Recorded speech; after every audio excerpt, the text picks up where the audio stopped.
The sun may have set over our city this evening, but as Eugene Debs once said, I can see the dawn of a better day for humanity. For as long as we can remember, the working people of New York have been told by the wealthy and the well-connected that power does not belong in their hands. Fingers bruised from lifting boxes on the warehouse floor, palms calloused from delivery bike handlebars, knuckles scarred with kitchen burns. These are not hands that have been allowed to hold power. And yet, over the last 12 months, you have dared to reach for something greater. Tonight, against all odds, we have grasped it. The future is in our hands. My friends, we have toppled a political dynasty.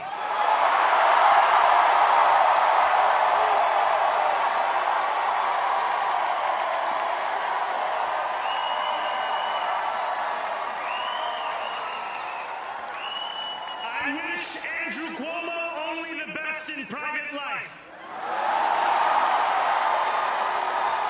But let tonight be the final time I utter his name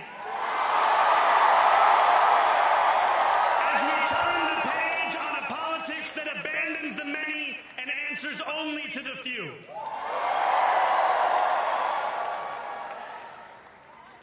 New York, tonight you have delivered a mandate for change.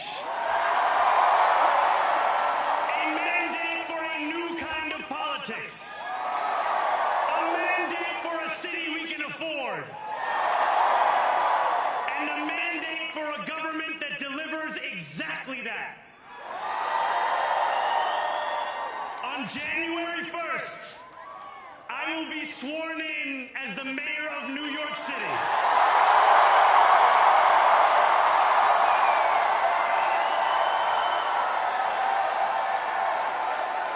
And that is because of you.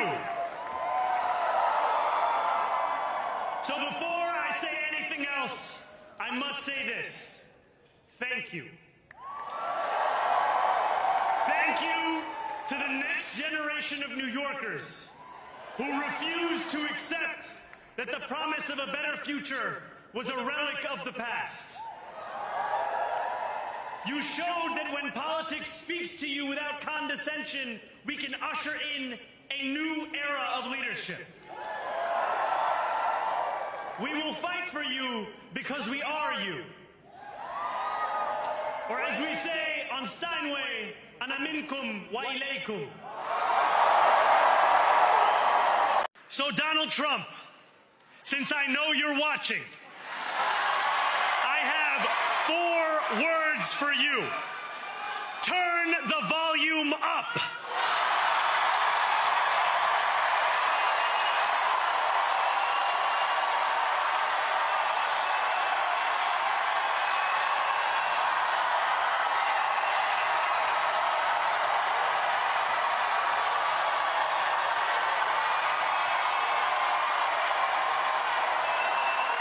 We will hold bad landlords to account because the Donald Trumps of our city have grown far too comfortable taking advantage of their tenants. We will put an end to the culture of corruption that has allowed billionaires like Trump to evade taxation and exploit tax breaks. We will stand alongside unions and expand labor protections because we know, just as Donald Trump does, that when working people have ironclad rights, the bosses who seek to extort them become very small indeed. New York will remain a city of immigrants, a city built by immigrants, powered by immigrants. And as of tonight, led by an immigrant.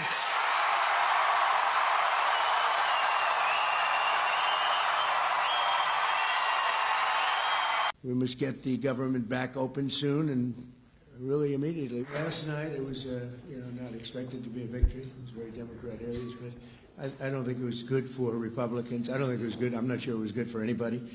But we had an interesting evening and we learned a lot. But I thought we'd have a discussion after the press leaves about what last night represented and what we should do about it, and also about the shutdown and how that relates to last night. I think if you read the pollsters, the shutdown was a big factor, negative for the Republicans, and that was a big factor. And they say that I wasn't on the ballot was the biggest factor. But I don't know about that, but I was honored that they said that. So as you know, we are in the midst of a disastrous Democrat-created government shutdown, and it is Democrat-created, but I don't think they're getting really the blame that they should. That's now officially the longest shutdown in American history. The Democrat radicals in the Senate have shown zero interest in reopening the government, and I don't think they'll act so soon. A lot of people disagree. I've been saying for the last 30 days, we've had 4 or 5 different points. Yes, sir, they're going to get it right now. We should have it done in a day. I've heard that about 4 times. I heard it after Kings. They said I was a king. And I heard it after Kings. I heard it after a couple of other moments in time. And I said, no, I don't believe so. And now I heard it's after the election. I don't believe so.